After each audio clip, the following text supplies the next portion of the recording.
All right, my buddy in the 992 GT3 Touring behind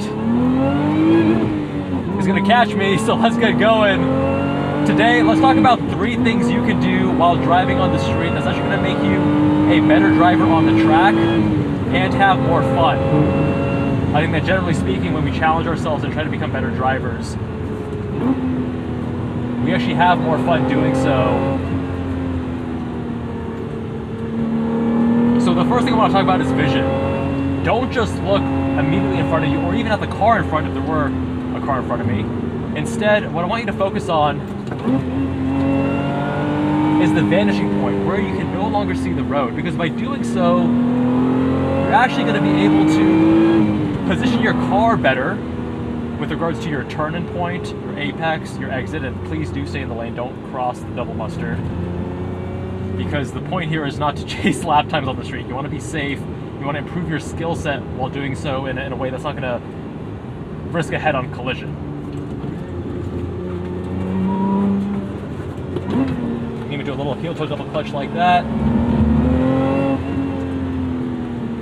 Which brings us to the point number 2. That thing does not have any place to be secured, which is smoothness of inputs, right? So the reason you're seeing me heel toe is that I'm able to push the car and actually get it to do what I want dynamically without upsetting the vehicle in a way that reduces wear and tear on the car, preserves the balance, and is challenging me as a driver to be more involved, more engaged. So it's not just the transmission though, it's also your other inputs. So of course every shift should be as smooth as an automatic transmission. If you had a passenger, they should not know when you shift gears. If it was nighttime, I think some of my guy friends can relate here. You know, you're in your 20s, it's after a date, you're driving the girl, and you want her to be surprised. This actually happened to me twice, where 15 to 20 minutes into the ride, the girl realizes, wait a second, this is a manual? I had no idea because it was dark and there's like no illumination in my cheap Scion FRS. And you're so smooth that they think it's automatic. That's the goal. Not to impress anyone, but because if you take that same skill set now to the racetrack, you're gonna not upset the car when you're upshifting or downshifting. And on the street, it doesn't really matter if you upset the car. I mean, the wear and tear is negligible and, you know, nothing's really gonna happen. But if you upset the car on the racetrack, you can lock wheels, you can upset the balance, you can kick the tail out, you can lose a lot of time, or upset the car in a way that you essentially have to catch it because now it's going sideways. Now, the smoothness applies not only to the transmission, your steering, your brakes, your throttle, because you essentially want to, again, with the passenger analogy, they shouldn't know when you get on the throttle, when you get on the brakes. It should be so smooth. You're blending, accelerating to maintaining speed to decelerating in a way that doesn't even notify them, and again, doesn't upset the balance of the car. That's the main thing here, because the pursuit of this game of being smoother is fun in and of itself, but it has a practical purpose, which is that it will help you be faster on the racetrack.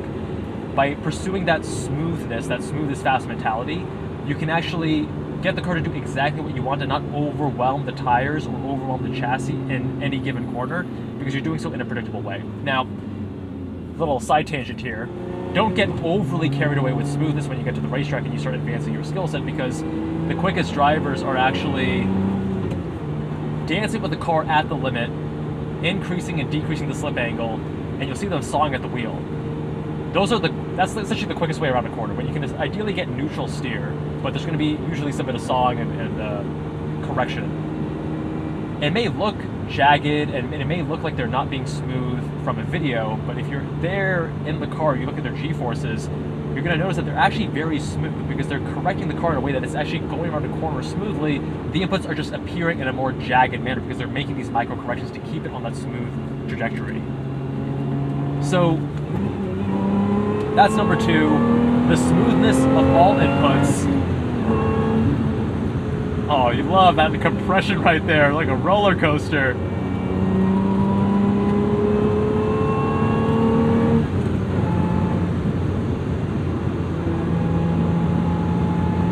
And by the way, you guys should also be practicing left foot braking, right? So is it necessary right now? Absolutely not. There are certain corners on the racetrack where you want to be able to quickly get on the brake, throttle, and modulate.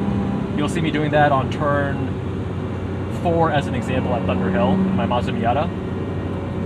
Is it necessary? No, but it's a good skill set to have. Because when you first start your left foot braking, you're going to actually be overly touchy on the brakes. It's going to slow down suddenly. And you want to get to the point where you have that dexterity on both the right and left foot equally.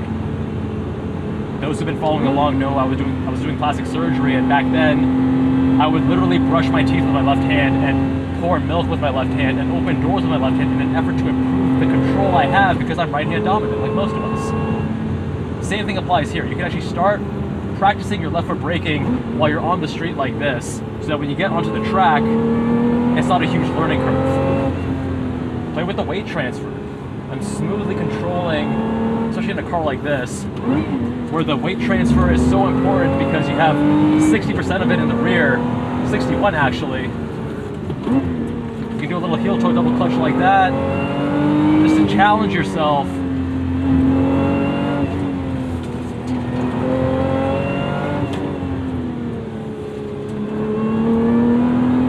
Oh, beautiful.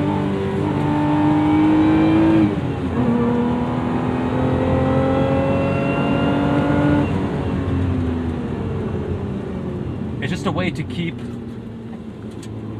evolving as a driver, pushing yourself not beyond your limit and not in a way that's going to put other people in danger.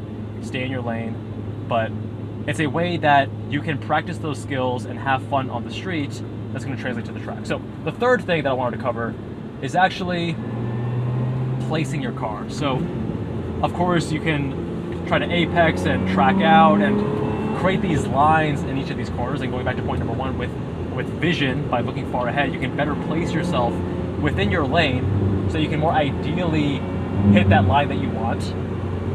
But there are other games in terms of placement to practice your precision. So if there was a lane marker here, and sometimes the lane markers, there's like several in a row, right? What I like to do is try to place both of my right or both of my left tires in a way that I overlap and run over only one of them. Not two, not three, over. It requires a lot of precision to get over only one of them rather than the whole row of them. These little placement games can help you better understand the boundaries of your car in physical space, so that when you actually do get to the racetrack and you're trying to figure out how much berm can you run over, you know exactly where your right-hand wheels are, you know exactly what your left-hand wheels are, and it'll again make you a better and faster driver. Man, if you are in Vegas as a viewer and you want your car reviewed, my favorite local road, which used to be in quite poor condition and had terrible surface, as you can see from prior videos, was recently repaved, and now it is absolutely glorious, and looking forward to reviewing more cars here. So if you want your car reviewed, then check out the website jubbalcars.com, and you can fill out that form and put in your name, your car, and your email, and I'll be in touch, and would love to review your car out here on this much improved road. And it doesn't even matter what car you have, because you guys can do this with just about any vehicle. It can be an automatic, it can be a manual, it can be a sports car, it can be your daily, it can be front wheel drive, it can be rear wheel drive. All these things are going to teach you as tools. I mean, the vision, it doesn't really matter what car you're in. The smoothness of inputs can be applied to any vehicle, and same thing with the actual positioning within the lane and with regards to your line approaching a corner.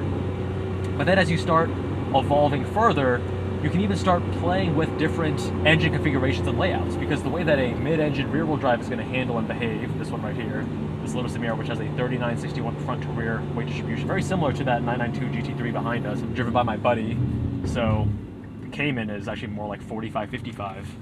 This thing being very rear biased actually challenges you more as a driver to manage that weight so that the front doesn't push if you get on the throttle too early. Similar to a 911, although the 992 911s are so well balanced front to rear that you don't have to manage them as much as you had to with the prior, especially the 996s and the 997s. They already dialed it out a bit with the 991s with the rear steer. The 992 dials it out even more, and they improved the front end with that double wishbone. But with a front engine rear wheel drive, or a front engine front wheel drive, or the Porsche rear engine rear wheel drive, or this, a mid engine rear wheel drive, all these configurations have slight nuances in how they drive it. You don't have to get to the limit and really do anything dangerous, you can feel the balance of the car as you start pushing it to 7/10. And that alone is going to be another tool that you can apply on the racetrack. So I was initially going to cover only 3 things, but I guess that 4th element of understanding vehicle engine layout is another important thing to keep in mind. I just reviewed that 992 GT3. It was yesterday or day before yesterday, and now my little Lotus Emira feels so slow and so budget in comparison. That car was so proficient and so impressive. I always find it so interesting how people say that rev matching your downshift on the street is try hard. It's like, well, I'm trying to have fun, and if that makes me try hard, then so be it. I feel like anyone who says that it's try hard just doesn't know how to drive stick properly, because if you know how to rev match, it doesn't feel like effort, it just feels automatic. To not do it actually feels like more effort. You have to think about not doing it because doing it is now just automatic.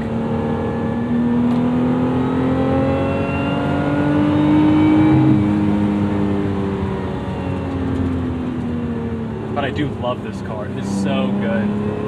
So good. It's such a natural progression for someone like me that was driving a GR86 before. Because if you care about chassis, handling, balance, and input quality, I guess the GR86 steering is not great, but the other inputs are pretty good, then this is like the next logical progression, because all of the other cars below this price point are just so numb and don't have that same like communication or playful nature. The GR86 has such a good communicative chassis.